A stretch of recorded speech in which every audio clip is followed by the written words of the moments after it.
What's going on, everybody? It's that time again. It's the Sooners Illustrated podcast, episode 54 on this Monday, January 29th, 2024. Our final show of January, just like that, winding down, moving through the winter, getting closer to spring ball, things like that. Josh Callaway, James D. Jackson, Tom Green with you guys on a much better weather Monday. Feeling good. The vibes. It's not spring yet, but it kind of feels like it. It's like just it's weird right now, man. It's supposed to be a lot colder. Nice. I'm sure we'll have a lapse in the weather before too long, but for now, we enjoy it. On the program today, got some portal updates. We'll get into that. Obviously, big Junior Day weekend. Colin will get more into that on Thursday's program. We do have some portal updates we want to get into a little bit on the show. Drake Stoops balling out at the Shrine Bowl. We'll get into that a little bit of NFL talk as well. Rare for this program. And also we'll recap the weekend for men's and women's basketball. Very different results for those two teams on Saturday at the LNC. But let's first begin with the portal. So like we've talked about the last 2 or 3 shows, the transfer portal is winding down. The dust is mostly settled here. But Oklahoma has been in pursuit of these brothers from Washington, the Hatchett brothers, Gary and Landon Hatchett. We talked about them multiple times. I'm sure most of you fans are aware at this point of who they are and what they bring to the table, things like that. Yep. As things stand today, Landon Hatchett, the younger of the two, has announced that he's going to stay at Washington. So Oklahoma wasn't able to lure him away. If you listen to the show on Thursday, you heard me and Colin talk about that. Really, the main candidate, against Oklahoma was Washington, luring them to stay there. That was really the biggest threat to Oklahoma landing them. And he hasn't announced a commitment yet, but he's still hanging out there. He hasn't made a lockdown decision one way or another, even though Landon is staying. Guys, I guess your feel for how this is going. I mean, you would have really liked to get them both, obviously. Landon announces he's staying. You could still get Gary, which would still be a big deal, though, if you can make it happen. This is a guy who's probably a plug-and-play starter for you. So we're keeping an eye on this, right? I mean, this is not a done deal just yet in the portal for Oklahoma. Yeah, obviously we discussed it last week, but if you could have gotten both as a package deal, it would have been huge. Yeah. Because like you said, the older brother, he's a plug and play guy. Probably slots it right into one of those guard spots for you. He's got experience. Started on an offensive line that won the Joe Moore Award, but his brother, 1 year of experience, plays center. But you've already got a couple of those guys on the roster who are experienced there or have the ability to play there, and you don't know where some of these freshmen might settle in on the interior line too. So it just didn't work out for whatever reason with the younger brother. Staying closer to home is always the easy choice for some people, but that doesn't preclude them from landing Gary and Hatchett. If they can get that again, I think it's just going to make them feel a little bit better about this offensive line rebuild going into the SEC. Mm-hmm. Definitely. I know it's not finalized yet, so we don't want to talk too much like Garen's already at OU and things like that. But I mean, it's okay to finish second now in today's college football for a guy, because things change so much every season that finishing second may leave a big imprint on if maybe he wants to come later on down the road. Like we said, he's a young guy, so he's got a lot of time left. And as of right now, things just don't work out for him. Well, that's what it seems like on the offensive line. I mean, it's the same thing with the McCulloughs that were on OU this past season. I mean, Sam McCullough's done great. He has a perfect spot. Everything is there for him. But the other one, the younger brother, they just doesn't have the spots available for him at the moment. So he moves on. I mean, that's just what it is right now. So they'd like to be a package deal, I'm sure. But you also got to do what's best for yourself. And I mean, that's completely understandable in today's age. And like I said, if OU finished second for the guy, that's where the case is. That's still a good position to be in, because things change, man. And we've seen a lot of it this season. Yeah, and I'm not as familiar with the younger brother's recruitment coming out of high school, but I know Oklahoma did recruit Gary and Hatchett when he was coming out of high school. Of course, that was the former coaching staff, but Bill Bedenbaugh was still there. So there was a baked-in relationship there to some extent. So that has to make you feel, at least a little bit optimistic about Oklahoma's chances, since, they already had that pre-existing relationship. And like James said, it's important to, even if you finish second, to maintain those relationships, because you don't know when those guys might become available. Right. And like I kind of said, I mean, it's felt like for both these guys, it was a 2-horse race, either Oklahoma or they're going to stay at Washington. So if Garion is saying, I'm moving on, from UW, you feel like that's probably very good news for Oklahoma. You never know, other teams can get involved. Obviously, that happens in the portal, which we talked about with Colin a couple times. Portal moves quicker than high school. Teams get involved and things can happen really fast. So we'll see. Colin's been all over. If you're a VIP subscriber, you're up to date very, very well on that. And we'll let you know whenever the decision gets made one way or another. But it feels like Oklahoma's in pretty good shape. We'll wait and see. We'll wait and see. It'd be a big deal, like what we said a couple times. Probably a plug-and-play starter at that right guard spot if you get him. So it's not insignificant at all. And we're keeping a very close eye on this. So we'll continue to update you on the website and certainly on the podcast as more developments become available. Like I said, Junior Day was over the weekend. Massive weekend. We previewed on Thursday with Colin. About 1,000 guys, it felt like, descended upon Norman over the weekend. By all accounts, it went great. Yep. This was really their first big recruiting thing without Lee Davis, too, who moved on, the director of on-campus recruiting. Mm-hmm. No longer there. She went over to UCF. This was like their first big event after her. And by all accounts, it went fantastic. Oklahoma may have got a couple of guys coming out of it. We'll find out in due time. And again, I'll have Colin really get into the weeds of everything on Thursday. He's had just like novels worth of notes coming out of that. So again, we'll get into that more later in the week, but it sounds like on a very broad brush, generic sense, it went really, really well for Oklahoma over the weekend. So look forward to getting to that more with him on Thursday. Another thing that he's doing, Colin, has been to Shrine Bowl over the last week or so. It's down there in his neck of the woods in DFW. I think it's in Frisco.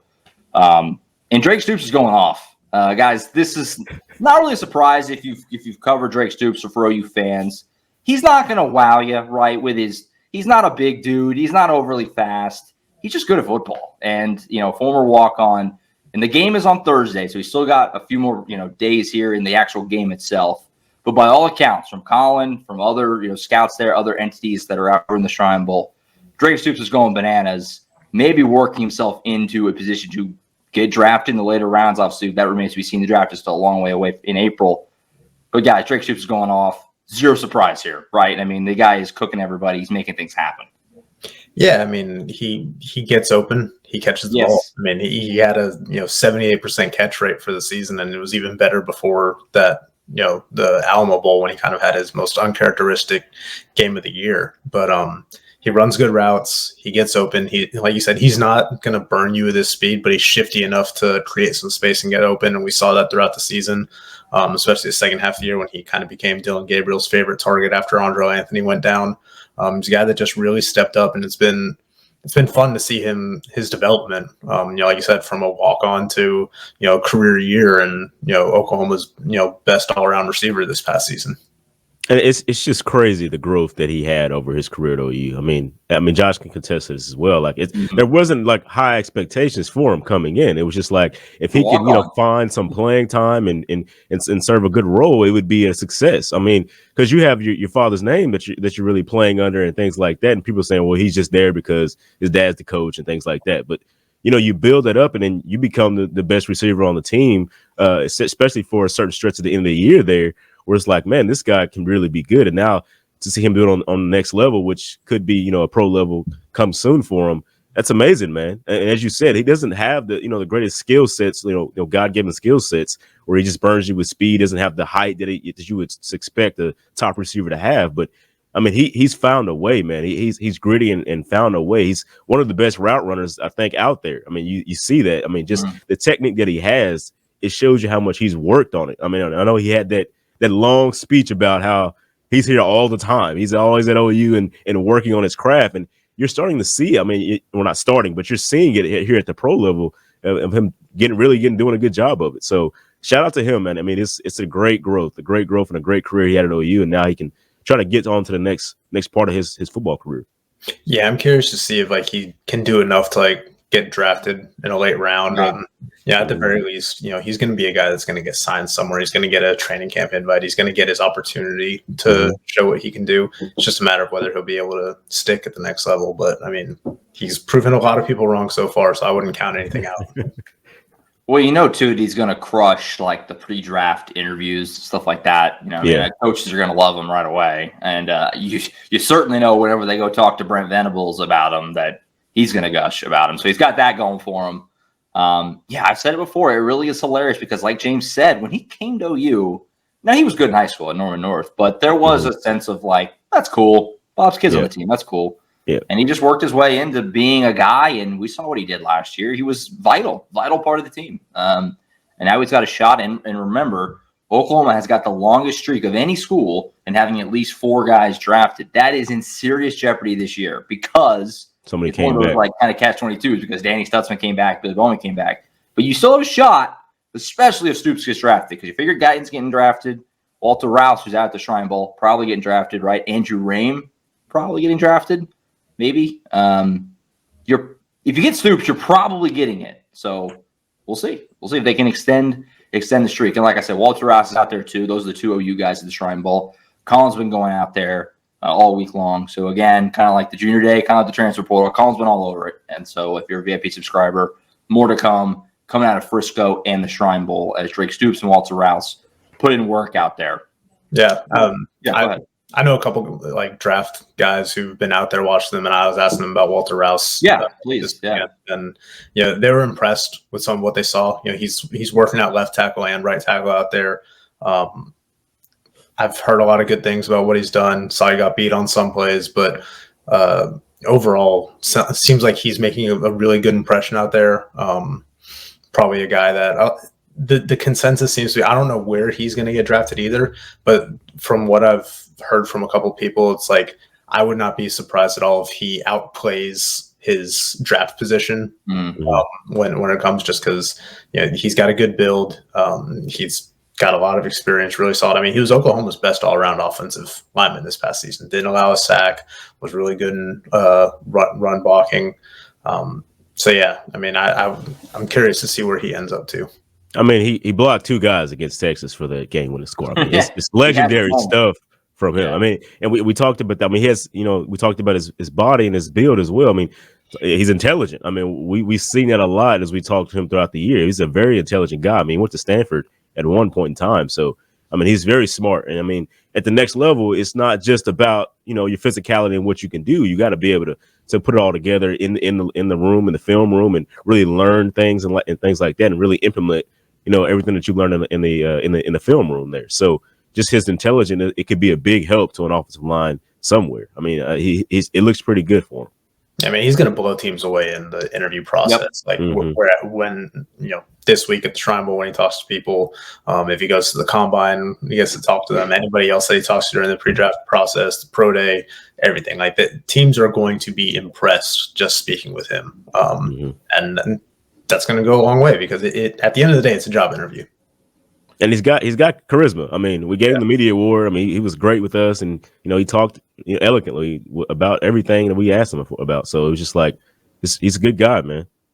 Yeah, well, like you guys said, like Stoops, gonna crush the interview. And I mean, he was a finalist for the academic Heisman at Stanford, and he was like a biomechanical engineering or something that like I can't even comprehend. And he's also a behemoth.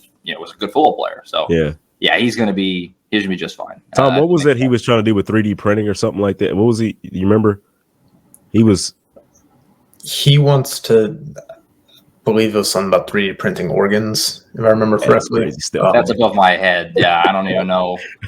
That's above my head. But yeah, no, both those guys, doing some good things out there, and we'll continue to keep an eye on it out there in Frisco. Colin's been getting out there, like I said. And NFL draft coming up in a few months. We don't do a ton of NFL on the show. We're about to do an NFL topic in a second, but we'll keep an eye on the draft, obviously. And we'll, got Pro Day comes up in March, Combines next month. So these are things you can expect to get updated on the site and probably on the podcast over the next few months leading up to seeing where these guys land at the next level. It was kind of fun to see these guys off after you cover them in college and see where they wind up. Talking about NFL, segues nicely. I wanted to bring it up on the show because it's kind of wild. So yesterday, Championship Sunday, it's going to be Niners and Chiefs in the Super Bowl. Again, they played 4 years ago. They're playing again this season. 6 OU players are going to the Super Bowl. That's the most of any team, standalone, which was also the case last year when it was Eagles Chiefs. Now, obviously, a big part of that is because the Chiefs have got 4 OU guys. And the Eagles last year had Jalen Hurts, Lane Johnson. This year, the 49ers have got Trent Williams and Braden Willis. The Chiefs have got Wanya Morris, Creed Humphrey, James Winchester, and Blake Bell. 6 OU guys going to the Super Bowl. That's most of any program. Georgia has got 5. They're next up, and a bunch of teams have like 4, 3, and obviously 2. This is pretty cool right here, guys. I mean, talk about a recruiting tool for Oklahoma to have 2 years in a row, the most guys in the NFL. 3 of them are offensive linemen. We talk about all the time with Bill Bedenbaugh putting guys in the league. He's got 3 O-linemen that are in the Super Bowl. 2 of them are every snap starters. Wanya has had playing time. I mean, this is a nice little feather in the cap if you're Oklahoma and Brent Venables on the recruiting trail, and it's kind of one of those opportunities to puff your chest out a little bit, representing the SEC well, I guess you could say, with getting 6 guys in the Super Bowl again. Mm-hmm. Yeah, I mean, in this day and age, everything's a recruiting tool. So any little edge that you can find and be like, okay, look, you want to get to the NFL, you want to get developed, you want to compete for a Super Bowl. Look at what this staff and like you said, Bill Bedenbaugh in particular has done. But yeah, cool little feat for them. Back-to-back years being able to tout that. So we'll see what kind of boost they can get out of that. But it's certain. I'm sure it is something that they are making sure that all these kids that they're talking to are well aware of. Mm-hmm. Mm-hmm. And that's where it goes back to the program as a whole. You can recruit off of the program as a whole, because yes, there were different coaches, head coaches at the time of those guys playing here, because Brent Venables has only been here 2 years. None of his guys have been draft eligible just yet. You look at it and it's like, all right, you see what Oklahoma has produced. It's more about the community and what we were able to build, what our strength and conditioning programs are. I mean, all those type of things, you put all that together and say, this is what we could do for you. Even though it's different head coach, I mean, as you said, Bill Bedenbaugh's been there. So he's been there. He's been the guy there for a lot of the offensive linemen, which has been a strong suit for OU in the NFL. I mean, you take all that into consideration. So it's a recruiting tool. I mean, as you said, it's a recruiting tool. And no matter who was the head coach at the time, you can still use it. You guys got an early pick? Super Bowl? Niners Chiefs? There we go again, man.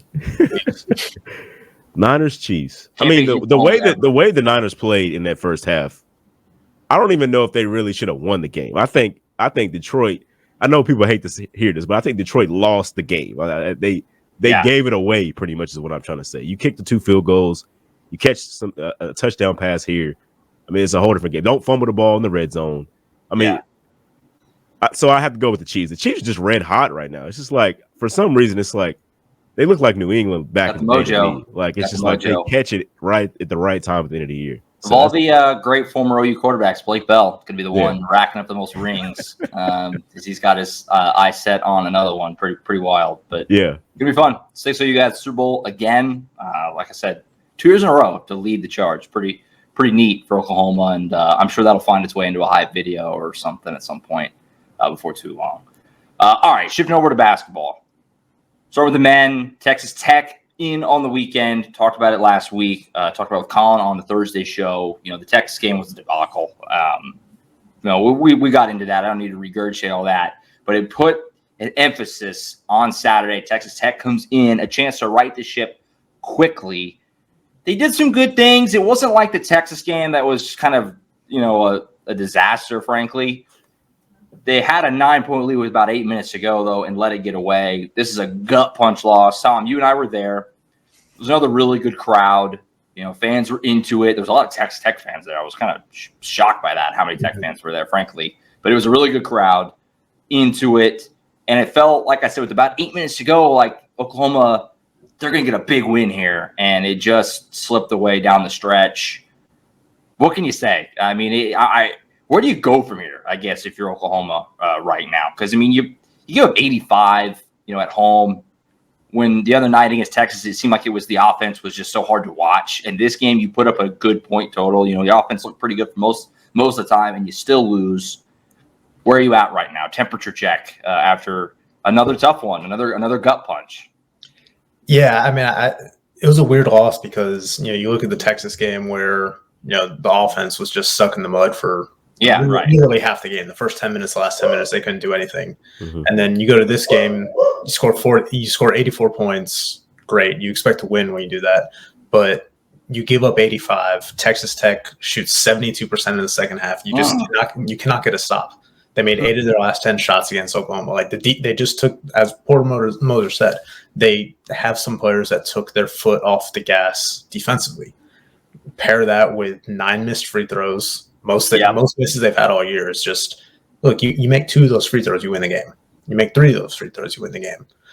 It's just little things that add up to like just one big missed opportunity, because you had an opportunity for a bounce back win. It looked like in the second half there, you built a 9-point lead. You made some good defensive plays. Otao'Owe gets that steal and throws down that, uncontested dunk, and, just feels like the momentum's kind of shifting toward Oklahoma there. It's like, okay, they've got their rhythm now. They're going to pull this one out. And then, everything just kind of fell apart down the stretch, especially on the defensive end. It's a crushing loss. I mean, that's the way Porter Moser described it. I mean, obviously these players know that they let a golden opportunity to beat the top team in the Big 12 standings at home and kind of, get back above 500 there. It slipped through their fingers.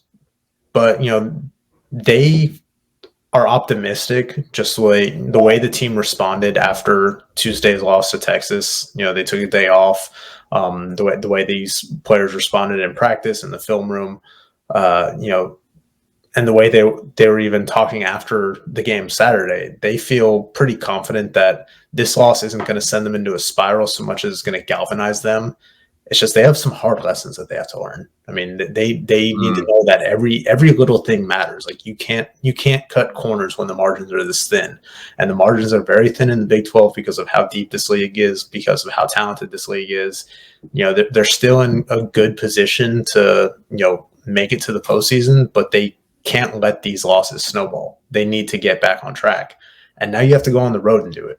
And we've discussed again how hard it is to win on the road in this league. And you have 2 road games this week, which are, they're essentially pick'ems. Oklahoma's going to be an underdog in both of them, but they're, both about 50-50. They're gettable. Yeah, they're gettable games on the road. So we'll see how they respond. But I mean, it was a tough week for them. From your worst loss of the season, losing at 15 at home to your rival, which is even on your NCAA tournament sheet. It's your first quad 2 loss, so it is on paper your worst loss of the season. Then you go and let a golden opportunity against a real quality team slip through your fingers at home too. It's just, man, it's tough. Mm-hmm. I was out at Millwood and Dale. They had a basketball game out there. I was talking about seeing Dayton Forsyth, the OU signee, coming in next year for the men's basketball team, and I was showing highlights of him, tomahawk dunking with 2 hands.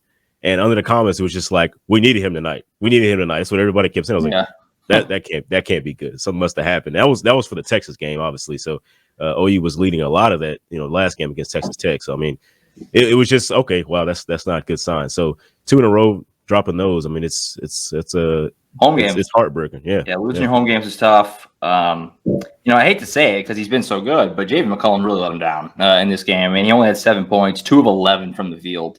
You're just not going to beat good teams with Jaden McCollum. He needs to just give you more on the offensive end. And it's been a bit of a struggle for him in Big 12 play. He's still adjusting. He comes from Siena up to the Big 12. That's a huge jump. And it's catching up to him a little bit. I mean, the opposite is true too. Yeah, right. And they took him out for a big stretch there late in the game because they were trying to get their defense corrected with, Los and Ortega and Rivaldo Suarez in that lineup. And like you need, Javion proved during the non-conference stretch and early in conference play that he can be that guy. But like you said, they need more from him on both ends of the court right now. No, and that segues nicely too into what I was going to bring up next, which was I was struck in post game by Porter Moser's kind of directness in saying. I mean, he said verbatim, the problem with this team right now. We got too many of us that are letting off the gas defensively in the second half. And, I don't know. I mean, is he talking about Javen McCollum? It certainly felt like it, watching the game because like you said, he kind of pulled him out. He seemed very frustrated with him throughout the game, letting your offense dictate your defense, which he kind of said was the opposite, of is what he said about for the Texas game, opposite of the usual issue. It's usually the other way is a problem. You felt like maybe that was kind of happening a little bit in this game. Rivaldo Suarez was so good. He's been awesome, and he's kind of the opposite has been true. I'm saying from McCollum making that jump from Siena, the opposite has kind of been true from Suarez, who came from Oregon, right? And another power conference, not quite the league of the Big 12, but there's really good basketball out there. And he has seemed much more comfortable with it. Like he has never seemed overwhelmed. He didn't play great those 2 road losses to TCU and Kansas, but I don't think that was as much of a He just didn't play well. I don't think it was like an outmatched thing. He's been so good. He led them with 19 points, 10 boards. He was crashing the boards everywhere, had some nice passes. And then he's also one of those kind of like leader guys they need. After the game, he gets into post game and he says, we need to get that chip on our shoulder back. Like, we were not supposed to be any good.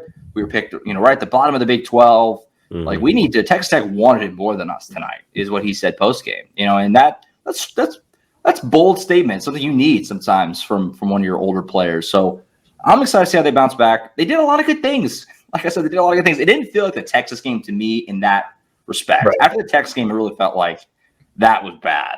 And I left the Tech game thinking that hurts. That stings to let that get away. But I didn't feel like they played poorly. It was more just they didn't play well enough.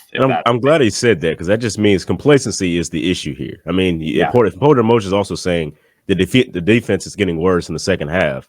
I mean, that's just being complacent. I mean, you're feeling comfortable about yourself, and you're believing all the hype about yourself. If you get that grittiness back that you got beforehand, the underdog mentality, that Baker Mayfield did use all throughout his Oklahoma career. I mean, you use that underdog mentality, you play better. I mean, I think if they all seem to know what the issue is now, so now it's just putting it together on the court. Yeah, and with Rivaldo, real quick, like before the season, like I know some people that have been around Oregon basketball, and I was asking them about him, and one of them said that he has the skill set to some games he will look like the best player on the court, and that's what we saw the other night. And there's other games where he's just going to look like a guy, like a rotation piece. But he's put together some solid performances. This is by far the best we've seen from him on both ends of the floor. You said the 19 points, several of those during that 21-2 run in the first half when they got back into it. 10 rebounds, had a really nice block, a few assists. I mean, that's the type of game you need from someone off your bench. And like you said, a guy who even though he's new to Oklahoma, he's new to the Big 12. He is a major program transfer. He's played at Oregon. Yeah. So he knows what it takes to kind of win these kind of grinded out games that, maybe a Javion McCollum doesn't know how to, and doesn't have the experience to do yet because he came from a smaller program like Siena. John Hughley, similar as well. Played very well, again, was a really good player in the ACC, led the conference rebounding 2 years ago. He's been really good as of late. And Sam Godwin in a nice bounce back game, but Hughley's been really quite solid. And he was very good again on Saturday. Tom, I'm going to throw something out there and let me know if you agree, disagree, where you're at. Am I crazy for thinking maybe we should give some of Latrey Darthard's minutes to Kaden Cooper? Because the Darthard experiment, it's not going well. He's kind of got that same thing we're talking about with McCollum, the jump. I mean, he came from low level, Utah Valley. He does some nice things for you. He plays hard on defense. He can hit a three occasionally, but not consistently enough. I'm kind of wondering, is it Kaden Cooper? Is it Kaden Cooper time? Give me some Cooper minutes just to add a little something, because I just don't know what Darthard's giving you right now. It's not that, he's a very good interviewer. We like him. He's mature and stuff like that. And he does some good. He's had some games where he's been really useful, but they're kind of becoming few and far between. And it's like I wish they had one more little bit of pop off that bench, because Hughley and Suarez are doing a great job. And it's like when Darthard's not bringing it, the bench feels so different. I don't know. If you're talking about mixing something up, where are you in? I hadn't really thought about that one yet, but I think Latrey's been solid enough on defense that, again, defense was the issue the other night. Like, sure. You need that defensive tenacity. If you think Kaden Cooper can defend at a high level in the Big 12, maybe you start working him in there, seeing what he can do. But yeah, I hadn't given it too much thought to this point. Right. I agree. Latrey's been streaky. He hit a big three in the second half. I think he hit that three right before the Otega-Owe steal and dunk. That when they got out to that 9-point lead in the second half. He had 1-3. I think that was so I mean, it was a timely three. He generally plays good defense, but I think he has been streaky. And if you're looking for a little pop, I mean, maybe Kaden. I mean, we heard we heard Los. I know. I was thinking that same thing. Yeah. Because I asked, we were talking to him about Jalen Moore, kind of how just like springy and explosive he is, just because, they're always throwing him lobs. He's throwing down some ridiculous dunks. Asked him, is he the most, explosive guy on this team? And without hesitation, he was like, no, Kaden Cooper. Yeah, I know. I was surprised by that. I mean, yeah, like you said, no, he just brushed that off and like Jalen Moore's he's an alien. I mean, the guy can jump out of the building. So for him to, with no hesitation, no, Kaden Cooper, that's pretty crazy. I'd like to see him get out there. I'm not saying you don't play Darker at all, but especially on nights where it's like, okay, he doesn't have it offensively, he's bricking threes. Maybe give the young guy a little bit of run. I don't know. Yeah. He doesn't have a red shirt. That's not a thing. I mean, he's played. Yeah. There is no like football where you play a little bit, you can still save. You play it all, you burn it, which doesn't make any sense that the differences in the sport. So he's already burned it. So I don't know. See what he's got. That's just my. Yeah. I mean, I wouldn't be surprised to see it at some point. It's just so hard, especially in conference play, to run more than 8 guys in a rotation. And I mean, we've seen Luke Northweather come in here or there for a couple of little stints. Sure. It's just so hard to distribute those minutes without like throwing everything kind of out of rhythm. Right. I don't know. We'll see. We will see. And as it stands right now, it's 11 in the morning, so the AP polls will come out for another hour. We'll see how far they tumble. Should still be ranked, but they'll take a dip after a couple home losses. And this week, 2 road games at Kansas State on Tuesday, at UCF on Saturday. Like Tom said, both are gettable. I mean, those are solid. Every team in the Big 12 is pretty solid, at least solid. And those are going to be tough places to play. The Octagon of Doom is always rocking. But if you play well, you feel like you probably have a chance to win. So we'll see. This you can kind of wash away this a little bit with 2 road wins, and you can feel like you're really back on track. So we'll see. We'll see where they go from here. K-State next up on Tuesday night. As for the women, James, they keep winning. They won again at home. It wasn't pretty. Kansas isn't especially great.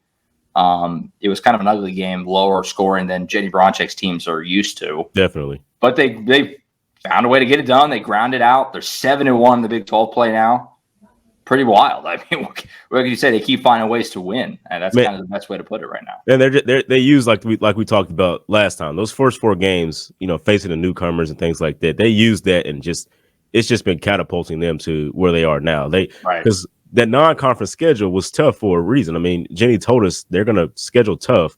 They're always going to do that in the non-conference section, and so they kind of had those games to figure some things out, and then they got on a roll now against those non-conference those newcomers in the conference teams. And so getting to this point, I mean, it's just like everybody's caught their stride. Lexi Cage is shooting well, and Peyton Verhulst is shooting well, and Skylar, I mean, she's the bona fide star now of this team. I mean, she coming off the bench last year to now being where she's at now. I mean, it's incredible. She's been leading it almost every night in scoring and doing it, doing well on the boards as well. I mean, it's been outstanding. Todd had a record-setting performance against Texas, something that hadn't been done in 25 years. I mean, they're just playing really well now, and so now you have the 7-1 Big 12 conference ranking. I mean conference record, excuse me, and then you got to go against Kansas State now, who is probably the best in the conference. I mean they're 20-1 as of right now. They won 14 in a row. Yeah, I mean it's incredible how good they are. I mean that's the only team that's beaten OU. During this run in the conference play. I mean, so you get a chance and get another shot at them and see, where you're at. I mean, OU is 8-2 at home. So, I mean, having them at home should help. Hopefully the OU can get more fans out there. I mean, they upset Texas, who's a number 10 team. So there's possibilities for it to happen. You can upset another team and you're at home. So you have the advantage there. Let's see what happens, man. This team is starting to pull things together and they're looking really good in conference. I mean, they won conference last year. So it's pretty good for them right now. Definitely. And I'm looking forward to that game on Wednesday. Yeah, coming in, Kansas State's a top 5 team, like you said, coming into Lloyd Noble Center. That's a fun one. That's 1 and 2 in the Big 12 right there. So, yeah, we'll see what I'm sure fans will get out there. That's going to be a pretty fun one right there. And, you've gone – it's crazy because you've gone from, a month ago, you're thinking kind of a rebuilding year for Jenny. Lost a lot from last year's team. Kind of a transition. They'll get back on track here before too long, I'm sure. They're at the top of the Big 12. They're right there. They win this game. They're tied for first, and you're thinking certainly getting back to the tournament again, probably. So turnaround's been pretty incredible. And that, like I said, wasn't the prettiest game in the world, but you got to find a way to win. It's a cliche, but it's true. You got to find a way to win you're not playing your best, and that's what they did on Saturday with that Kansas game. So nice win there, and we'll keep an eye on how they do. Huge game on Wednesday against Kansas State. That's going to be fun to watch at the LNC. It's crazy how these two teams, the men's and the women, they're just like polar opposites throughout the season. Like it just like it's crazy. You know, the women they can't both be hot at the same time. Yeah, it's like wow. I mean, well, eventually it'll happen. Hopefully it'll happen. Well, they both got Kansas State this week, so it's a big opportunity for both to get some wins over the purple cats. EMAW. All right, I think that's it. We'll be back on Thursday. Colin and I recapping, like I said, all the Junior Day stuff. If there's any hatchet hanging out there, I mean, I'm sure we'll talk about one way or another. Either they got him or they didn't or whatever. So we'll talk about that. We'll get the latest on that on Thursday. And certainly what he's been doing at the Shrine Bowl, other OU Crew news. I'll also give my thoughts on the Kansas State game on Tuesday as well. Mm-hmm. Pack show on Thursday coming up. Kind of busy times. We're moving into February. By next show on Thursday, we're getting close. Spring ball and all that good stuff is right around the corner. Basketball's heating up, bracketology, things like that. So be sure to keep up with us on the site, oklahoma.247sports.com. Subscribe. It's a great time to do it. Become a VIP member, all that good stuff. Do you have something, Tom? No. Okay, I thought you were sitting. I saw it too. Yeah, I don't know what's going on. You're just leaning to add something. I'm going to make sure I didn't leave you hanging. That's it for now. We'll be back on Thursday with CK. For Tom Green, James D. Jackson, I'm Josh Callaway. We'll see you guys then for the next edition of the Sooners Illustrated podcast. See you.